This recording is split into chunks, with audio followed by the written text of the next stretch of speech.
दोस्तों नमस्ते। संजय राउत के भाई सुनील राउत और शरद पवार को धमकी दी गई है। धमकी यह है कि उनको जान से मार दिया जाएगा।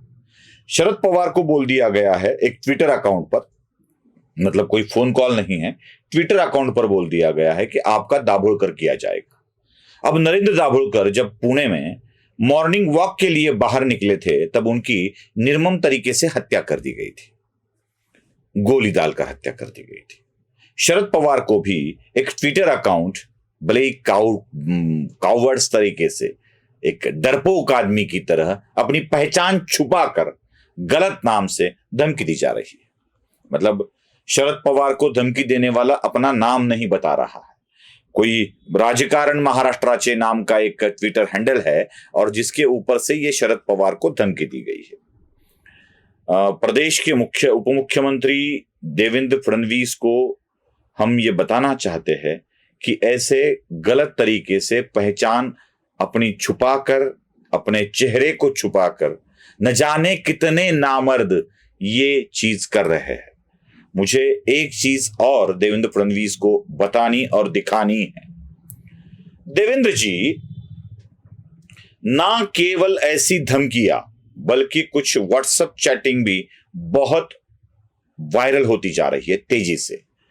एक महाराष्ट्र के मंत्रालय के अंदर कुछ पत्रकार और कुछ लोगों का एक ग्रुप है, जिस ग्रुप में कुछ मैसेजेस डाले जा रहे हैं।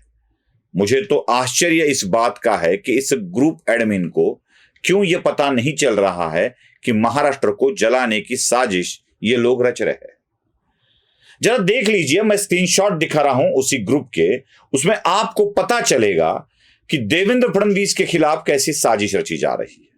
उसमें मराठी में लिखा गया है, महाराष्ट्र पेटवायचा आहे, महाराष्ट्र को जलाना है, महाराष्ट्र को भड़काना है।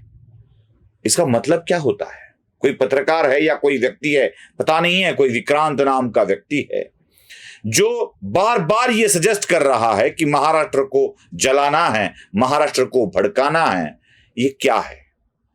एक तरफ मंत्रालय के नाम पर चलने वाले पत्रकार या अन्य लोगों के व्हाट्सएप ग्रुप पर ऐसे मैसेज डाले जा रहे हैं, दूसरी तरफ कहीं हंगामा हो रहा है। बार बार लोग, बार बार कह रहा हूं मैं, पापी औरंग्या की तस्वीरें लगाकर घूम रहे हैं और उनका विरोध करने के लिए लोग रास्ते पर उतर आ रहे हैं। ये जानबूझकर हो रहा है कि औरंगजेब की प्रतिमा का उदात्तीकरण किया जा रहा है। ये भी एक भड़काने की कोशिश है। साथ ही साथ आपके ही गृह विभाग के पुलिसकर्मी छत्रपति संभाजी नगर जिले के सिल्लोड एरिया में किन्हीं लोगों पर क्राइम रजिस्टर्ड कर रहे हैं, जिन्होंने छत्रपति संभाजी महाराज का अच्छा बोला, औरंगजेब के बारे में गलत लिखा। हां, लिखते हैं गलत औरंगजेब के बारे में, कहेंगे पापी औरंग्या, कहेंगे औरंग्या को हमने गाड़ दिया महाराष्ट्र की माटी में, महाराष्ट्र में ही उसको गाड़ दिया कहेंगे।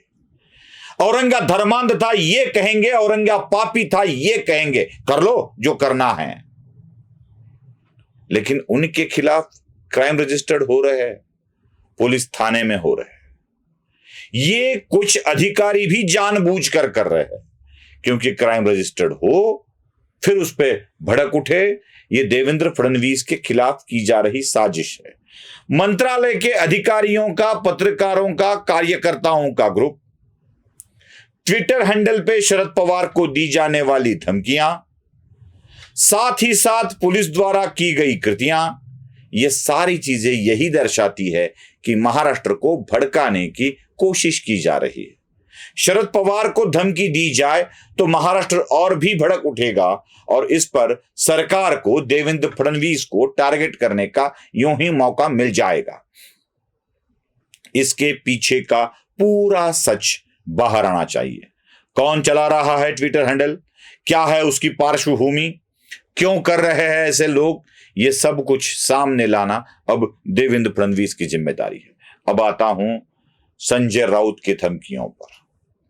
किसी एक व्यक्ति ने सुनील राउत को फोन करके धमकी दे दी कि संजय राउत ने 9:30 बजे का भोंगा भोपू अगर बंद नहीं किया तो उसको मार दिया जाएगा। सुन लीजिए। संजय राउत तुम्हारा भाई है ना?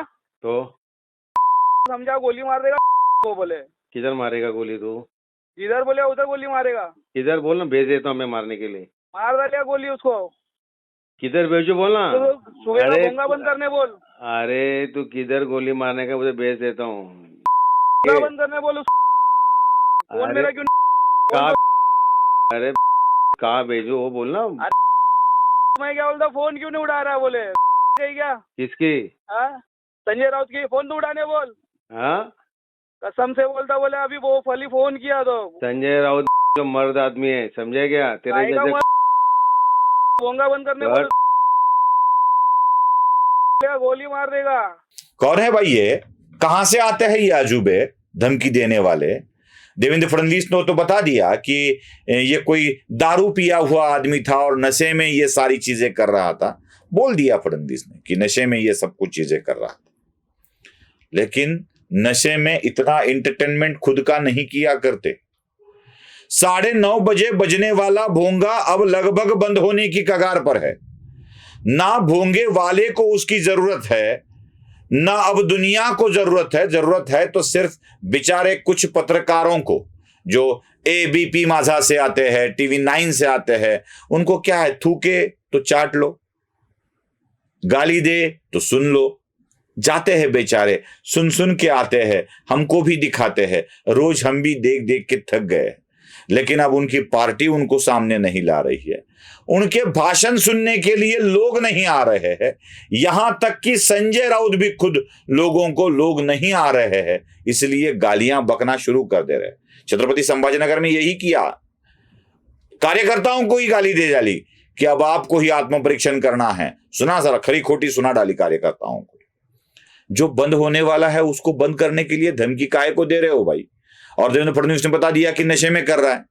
अब नशे में ऐसी गलतियां आदमी करता है तो जिसने धमकी दी है उसकी नशा उतारने की अब ज्यादा जरूरत आ गई है। महाराष्ट्र को जलाने की, भड़काने की जो कुछ भी साजिश हो रही है उसको जल्द ही सामने लाकर इन लोगों को, इन तत्वों को बंद करना अनिवार्य हो गया है। शायद वही करेंगे देवेंद्र फडणवीस। वीडियो पसंद आया हो तो लाइक, शेयर और सब्सक्राइब जरूर कीजिए। धन्यवाद।